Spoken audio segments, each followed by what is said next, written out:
Hello, everyone, and welcome back to the Backroad. It's our newest episode of In Between Media's Fantasy NASCAR YouTube series. Elliot Hicks back here with you with the usual suspects, Seth Woolcock and Jared Bakaysa. How's it going, guys? Oh, it's pretty good. Just got off of some podcasts last night. Get to join this one today. I'm excited. I'm repping my Snickers gear since KFP will be driving the Snickers car up at the Glen this upcoming weekend. Awesome. Elliot, I'm ready to go, man. It's been a crazy busy time here in between media. Crazy busy time for NASCAR coming up too. The playoffs are approaching. Football season's on the brink. I'm excited, guys. I'm excited to talk about some NASCAR with you guys. I feel like it's been a while since the three of us have gotten together and actually been able to forecast a little bit of race predictions. Last time we were on the show, Jared nails the Eric Almirola call with his sleeper.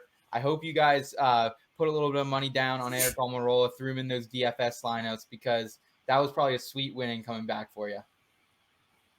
That win was absolutely nuts by Almirola at New Hampshire, and it gave us something to talk about in the NASCAR world for the 2-week Olympic break. But as the Olympics are winding down over in Tokyo, NASCAR is back, and we will head to Watkins Glen International Speedway for the first race back from the break. And there's only 4 races left until the playoffs. We're really hitting crunch time. Almirola was the 13th different winner this season. It has just been absolutely nuts, as we've been telling you, from day one on the show before Daytona. We were anticipating the best season ever, so to speak, and it has certainly lived up to the bidding. So we've got Watkins Glen, the Indianapolis Road Course, Michigan, and Daytona as the 4 races left before the playoffs. What do you guys see happening in this stretch before we get rolling in the postseason? Chaos. Absolute chaos. If Eric Almirola, who was 27th in points at the time, can sneak off a win, who knows? We could have 4 more different winners, heck, Corey LaJoie could pull off a win at Daytona, or at this point, it seems like literally anyone has a chance to win this year, because I think Fox really hit it on the hit it on the nail, hit the nail. Hit the nail on the head. You're on the right track. Yeah, that's saying it definitely has been a pretty good season with just all the unpredictability. And that New Hampshire race, it was interesting to see. I know you can watch all our previous episodes and see how bad we talked down Stuart Haas, and he showed up.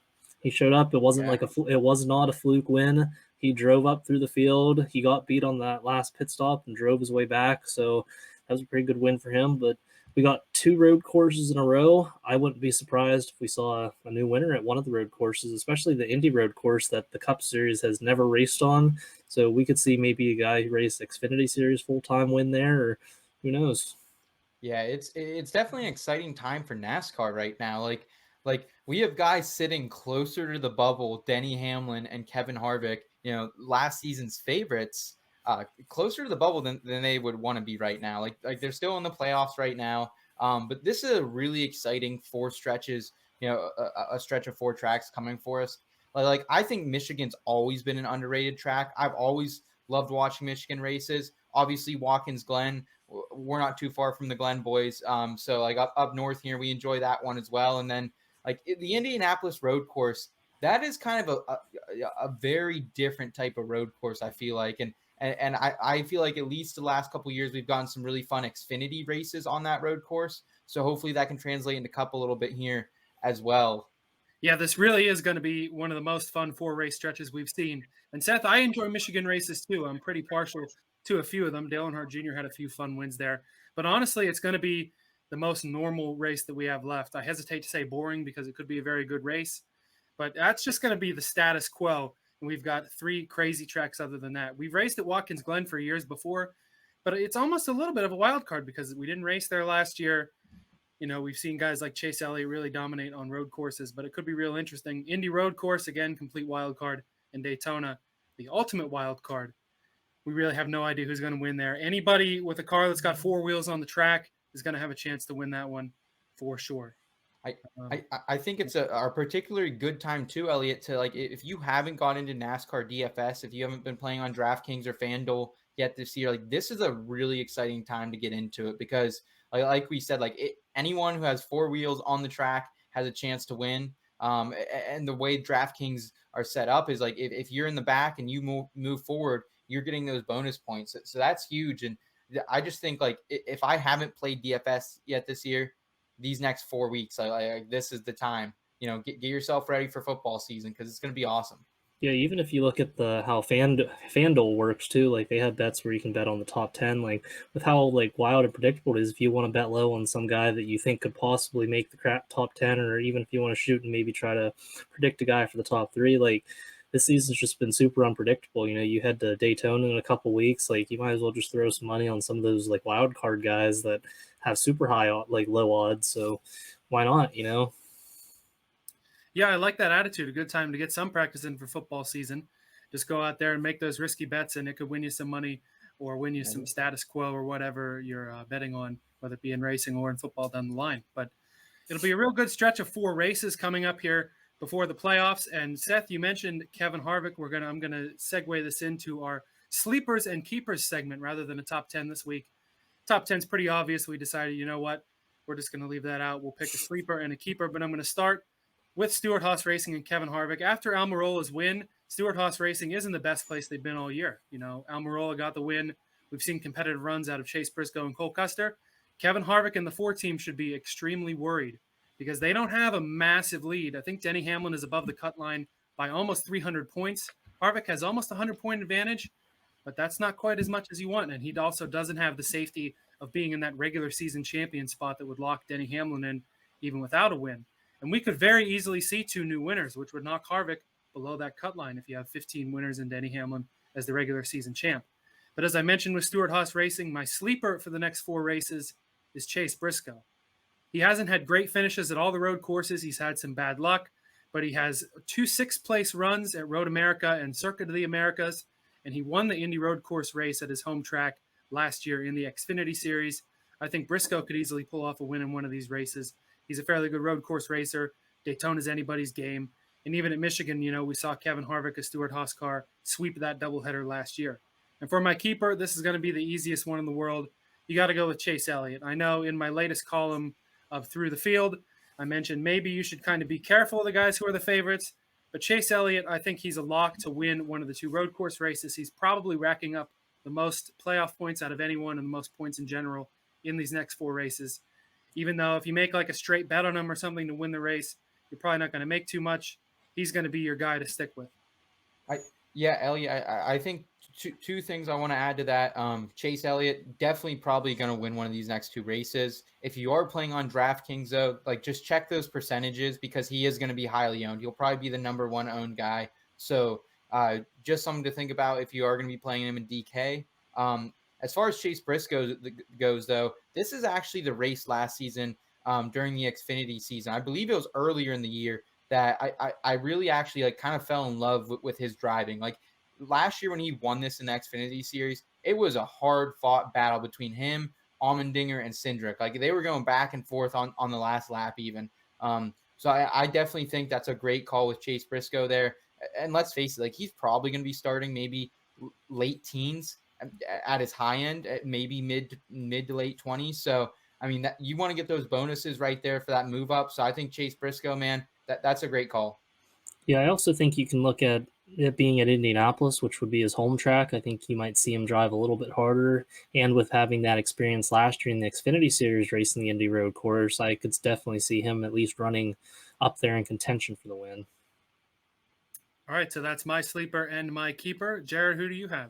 I'm going to go with keeper first. So the guy who's finished second to Chase Elliott the last 2 times we were there was also the last driver not named Chase Elliott to win at Watkins Glen. And I think Martin Truex Jr. is going to maybe try to get his redemption story. I think if you finish second 2 years in a row to the same guy, I think you're going to be a little bit more hungrier. And Martin's a really good road course racer. Like I said, he has a win there in 2017.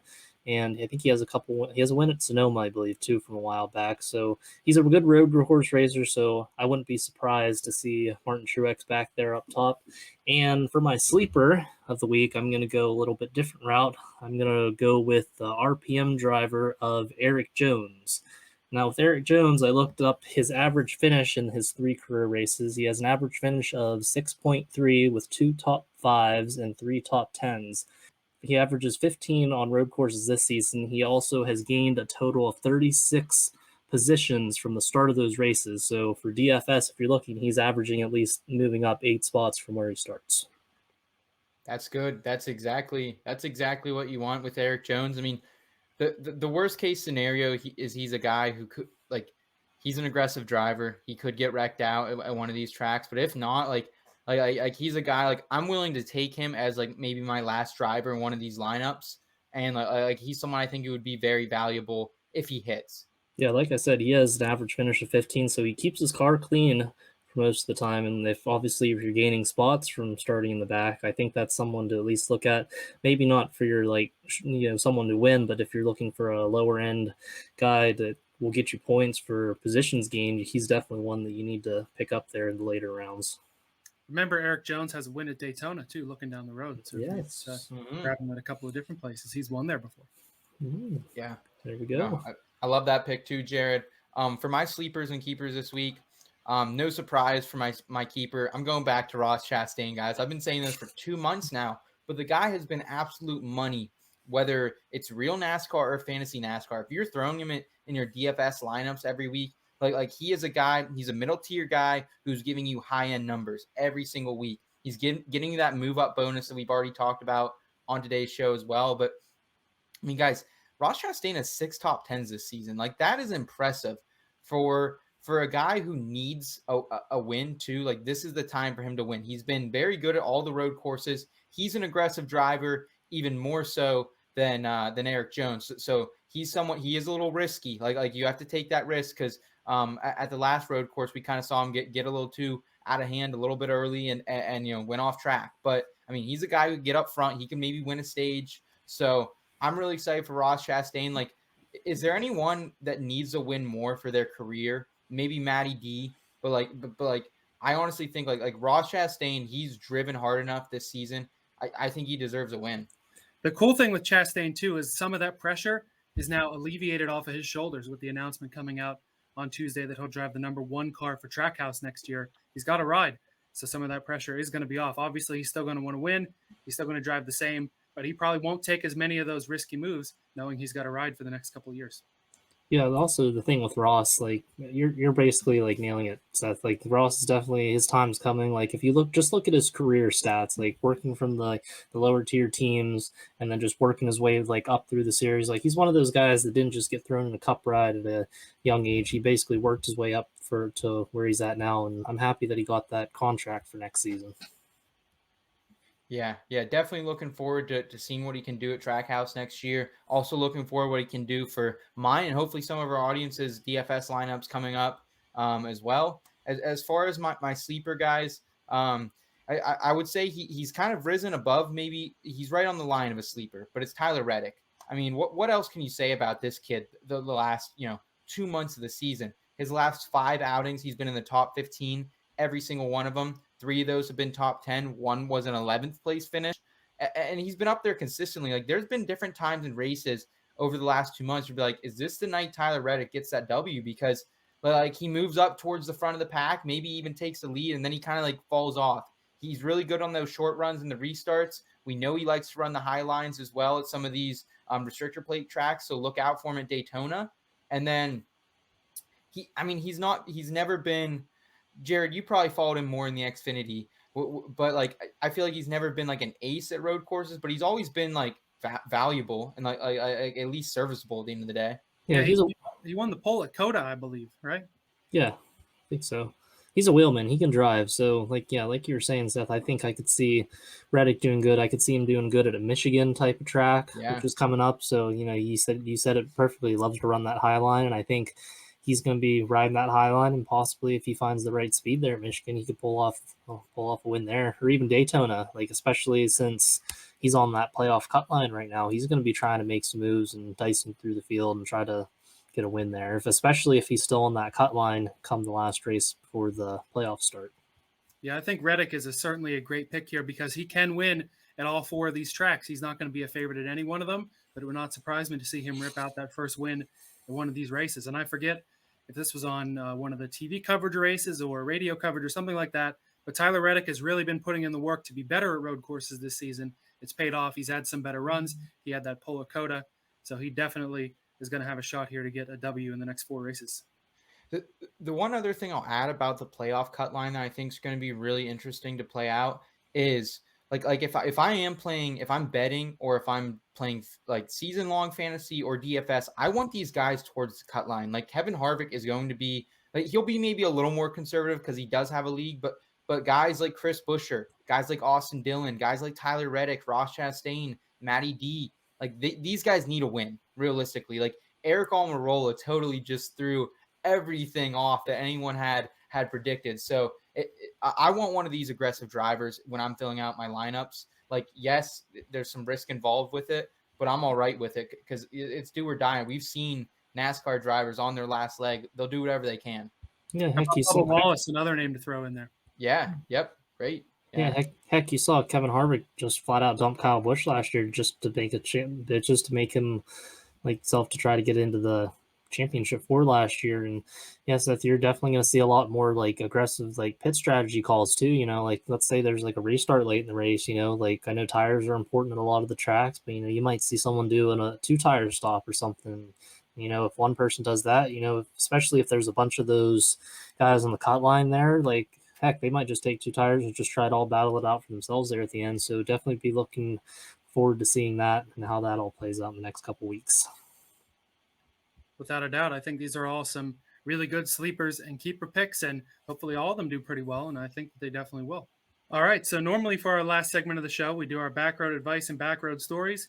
We couldn't nail down a particular topic this week, so I thought of an idea. There's another podcast out there. It's a baseball podcast called The Pausecast. Joe Posnanski and Michael Schur are the two hosts of that. At the end of their podcasts, they have a segment called One Last Meaningless Thing, where they tell, a little story about like fruit or something that happened in their day or something, just one last meaningless thing in the podcast. So I'm going to take that here and we'll spin it to one last meaningful thing and end it on a high note and something that you can take away and, go out there and do well with. So whichever one of you guys want to start, go ahead and lead it off. Yeah. So my big thing is like, no matter what, like just keep trying.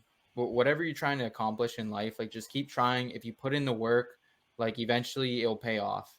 And one example of this is, over the last year, us at In Between Media, we've been continuing to work our asses off.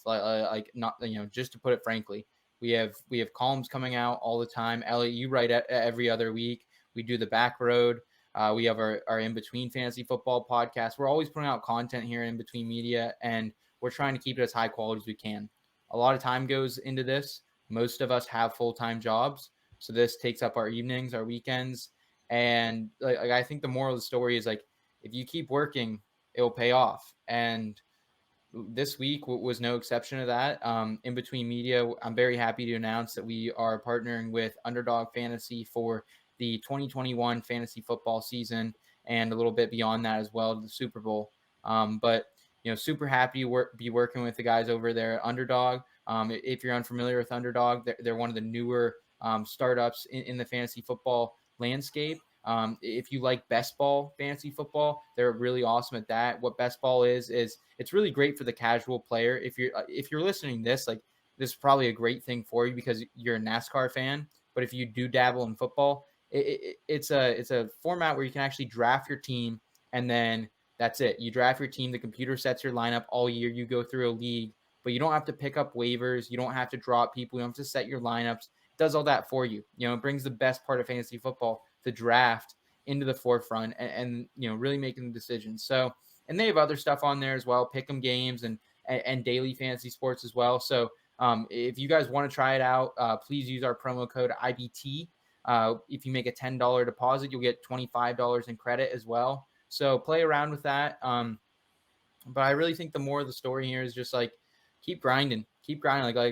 Like I know you guys, you are two of the hardest workers I've known. I think that's why we've all been friends, and that's why we love doing what we do. Same with everyone here at In Between Media. And I know there's a lot of great people out there as well who work hard at whatever you do. And so just keep doing that, man. It's going to pay off. I promise you. That's all I got. That's definitely exciting news for sure on the In Between Media front. And that definitely wouldn't have happened without the hard work of everyone on the team. You yourself, Seth, of course, coming in the forefront. So my one last meaningful thing for today is just basically one sentence. Just be kind to your fellow man or be kind to your fellow woman. Nowadays there's so much division, there's so much, angst, we're all going through a tough time at the end of the day. there's so much craziness going on in the world. That's been the case, basically forever, but especially with how things have gone with the pandemic and everything like that. Just be kind and think of your fellow man, think of your fellow woman. They say the golden rule is do unto others as you would want done unto yourself.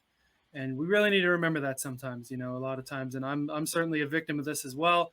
We get in our little bubble. We become more selfish than we want to be. We don't think of how our actions and words can affect other people. So just think of your common man or woman and be kind to them. And, remember that they're living, just as difficult of a life as you are. And, we can't be so mean to each other. We can't be as divided as we are. Just think of your fellow man. I'm going to go off and try to kind of combine like what you two were saying. I'm going to try to promote social media positivity. Like what you were saying, Elliot. You see everyone's going through a tough time. There's a lot of stuff going on in this world, and then you look on the replies and comments on there, and there's a lot of like stuff that I don't think even needs to be said on there. So I'm one of those that just stays out of it because you have those people that will try to argue their case and stuff, which is fine. That's their right to say what they want. But I think in today's day and age, and with how social media is like starting to evolve more and more as we get older, I think we just need to look at ourselves and just try to promote positivity within social media, because it will get you a long way if you interact with people. Just spread positivity, support other podcasts, support our podcast, like whatever you want to support out there. Definitely just even DM them and say, hey, that was a nice show. That goes a long way, because eventually you start chatting back and forth with them. Next thing you know, you're doing a podcast with them, and then you have a new circle of friends. So there's always the good and bads in social media, but there's a lot of good if you make it good. Yeah, Jared, I just kind of want to build off that for a second. And like, if you're listening to the show, you're probably really passionate about NASCAR and or other sports. And like, the one beautiful thing about sports is like we all have our own opinion about things. Like, from things that like NASCAR DFS to who's the greatest basketball player of all time. Like there are heated debates about everything, and that's great. But like the one thing we can do is take in other people's opinions respectfully. We don't always have to agree with each other. It's not going to happen. I don't agree with you guys on a lot of the things you say, maybe NASCAR wise sometimes, but like that's how it is. And I appreciate your opinion. It helps formulate my opinion. So I think if you always don't have to pick a camp and just stay there. You know what I mean? Like you can take in other opinions, whether we're talking sports, whether we're talking life, politically, whatever, you can take in, all sides of the equation to formulate your own opinion. So Jared, I love that, man. I love what you've been doing over there as well. Jared, why don't you plug what you've been doing? Because you've been very involved in the NASCAR landscape this season. I've actually been a part of a lot of podcasts. I actually have my own show we don't really have a set schedule. It's just whenever, but it's a Fourth Gear podcast, but everything, it can be found on the handle at PKJared9. There's a bunch of stuff going on with the other group that I'm doing stuff with, the Fan Fuel podcast. So we got some big things coming. Then I was just on a show last night with the Left Turn Cult, which we had on our show a couple episodes ago. Yeah. But we have a lot of stuff going on there. It's been really nice to, Elliot wrote a column earlier about the NASCAR community and how like there's goods and bads, but I think I found like my common core of the good groups, and we just interact with each other all day, and it just makes for a nice little day to check social media and see all the positivity there. That's awesome. And Elliot's been putting in the work too for In Between Media. We'd be lost without him. We wouldn't be doing the show without him. He came to me about a year ago and wanted to start writing a fantasy NASCAR column, and I knew there weren't a lot out at the time, but Elliot, you've been trailblazing that, man. I look forward to reading it every week. And so if you haven't seen Through the Field yet, if you haven't read it, it's a nice, easy read. It's got some fantasy NASCAR advice in there, NASCAR news, a little bit of life advice in there as well. So Elliot, we appreciate everything you're doing as well. And Jared, congratulations with everything you got going on over the Fourth Gear. Thank you. You too, bud. Doing a lot of good work over there at IBT. I definitely recommend, if you're one of my followers that isn't following this show, I definitely think you should follow In Between Media. They got a bunch of stuff coming. Football season's coming up. So I know a lot of you NASCAR fans are most likely football fans also. And I know we've been talking about like the upcoming drafts and stuff, but definitely check out their advice. They have some good stuff on there. Probably help you win your league if you can, but definitely check them out.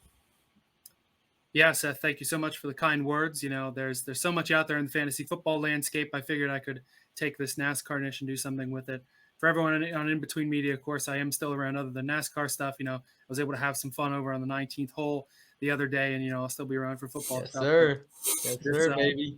This show for sure is definitely pretty cool, and it was nice to take some time and reflect on all that kind of stuff. And I'm sure we'll bring back one last meaningful thing when we don't have any topics for Backroad advice in the future. But this has certainly been a pretty good show. We did it nice and quick this week, gave you some quick advice. I think we've put in all of our plugs. We got to tell you about the super exciting news for In Between Media with Underdog, and plugged Jared's Fourth Gear podcast. Definitely some pretty cool stuff. And yeah, if you haven't, if you're taking the time to watch this show, definitely take 5 minutes, read my column. Sometimes my advice is, not so great, but that's how it is in all of the fantasy stuff. We all do our best, and usually I'm on more so than not. So just it's your job to figure out when I'm right and when I'm wrong as the reader of the column. Yes, sir. Yes, sir. All right. Well, thank you for watching, everyone. Thanks for rolling down the back road with us for another week. The playoffs are coming. It's an exciting time for NASCAR. Best of luck with all of your bets and all of your fantasy across the board. And thanks for watching.